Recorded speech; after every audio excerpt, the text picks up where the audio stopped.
Hi ಎಲ್ಲರಿಗೂ ನಮಸ್ಕಾರ. ನಾನು ಹಿಂದಿನ ವಿಡಿಯೋದಲ್ಲಿ ಗುಡ್ ಸ್ಟ್ಯಾಂಡಿಂಗ್ ಸರ್ಟಿಫಿಕೇಟ್ ಬಗ್ಗೆ ಹೇಳಿದೆ, ಅದು ಎಷ್ಟು ಇಂಪಾರ್ಟೆಂಟ್ ಅಂತಲೂ ಹೇಳಿದ್ದೆ ನಾನು. ಅದೇ ರೀತಿ ನೆಕ್ಸ್ಟ್ ಮೇನ್ ಇನ್ನೊಂದು ಇಂಪಾರ್ಟೆಂಟ್ ಥಿಂಗ್ ಏನಂತಂದರೆ ಎಷ್ಟು ವರ್ಷ ಎಕ್ಸ್ಪೀರಿಯನ್ಸ್ ಬೇಕು ಈಗ ಬರೋಕ್ಕೆ ಅಂತ ಹೇಳಕ್ಕೆ ಹೋಗ್ತಾ ಇದ್ದೀನಿ. ಮಿನಿಮಮ್ 2 years ಆಫ್ ಎಕ್ಸ್ಪೀರಿಯನ್ಸ್ ನಿಮಗೆ ಬೇಕು. ಈಗ ಬರಬೇಕು ಅಂದ್ಕೊಂಡಿರೋರು 2 years ಆಫ್ ಎಕ್ಸ್ಪೀರಿಯನ್ಸ್ ಇಟ್ಕೊಂಡು ಬನ್ನಿ. ಯಾಕೆಂತಂದರೆ ಇಲ್ಲಿ ಸೆಲೆಕ್ಷನ್ ಪ್ರೊಸೆಸ್ ಮಾಡೋದೇ 2 years 2 years ಆಫ್ ಎಕ್ಸ್ಪೀರಿಯನ್ಸ್ ಇರೋರನ್ನ, ಅದು ಲೈಕ್ ಇಂಡಸ್ಟ್ರಿಯಲ್ ಸೈಡ್ ಆಗಿರ್ಬೋದು ಅಥವಾ ಕಂಪ್ನಿ ಸೈಡ್ ಆಗಿರ್ಬೋದು ಅಥವಾ ಹಾಸ್ಪಿಟಲ್ ಸೈಡ್ ಆಗಿರ್ಬೋದು, ಅವರೆಲ್ಲರೂ ಕೇಳೋದೇ at least you have 2 years of experience, then okay fine ಅಂತಲೇ ಹೇಳ್ತಾರೆ. ಅದಕ್ಕೋಸ್ಕರ ಒಂದು 2 years ಅಂತಂದರೆ ನೀವು ಯಾವಾಗ ಒಂದು 1.6 ಅಂದರೆ 1 ವರ್ಷ 6 ತಿಂಗಳು ಆಗಿರ್ತದಲ್ಲ, ಕಂಪ್ಲೀಟ್ ಆಗಿರ್ತದಲ್ಲ, ಆ ಟೈಮಲ್ಲಿ ನಿಮ್ಮದು ಪ್ರೊಸೆಸ್ ಸ್ಟಾರ್ಟ್ ಮಾಡಿರಿ. ಒಂದು 2 years ಆಗ್ತದೆ.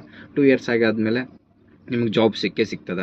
ಹಂಗಂತ 1 yearವರೆಗೂ ಸಿಗಲ್ಲ ಅಂತ ಹೇಳ್ತಾ ಇಲ್ಲ, 1 yearವರೆಗೂ ಸಿಗುತ್ತಾ. ಆದರೆ ಅಪಾರ್ಚುನಿಟಿ ಸ್ವಲ್ಪ ರೇರ್ ಆಗುತ್ತೆ. ರೇರ್ ಅಂತಂದರೆ ಎಲ್ಲೋ ಒಂದು 10ರಲ್ಲೋ ಅಥವಾ 10 ಕಂಪ್ನಿಗಳಲ್ಲಿ ಒಂದು ಕಂಪ್ನಿ 1 year ಫ್ರೆಷರ್ಸಿಗೆ ಅಲೌ ಮಾಡ್ಬೋದು ಅಥವಾ 1 yearವರೆಗೆ ಎಕ್ಸ್ಪೀರಿಯನ್ಸಿಗೆ ಅಲೌ ಮಾಡ್ಬೋದು.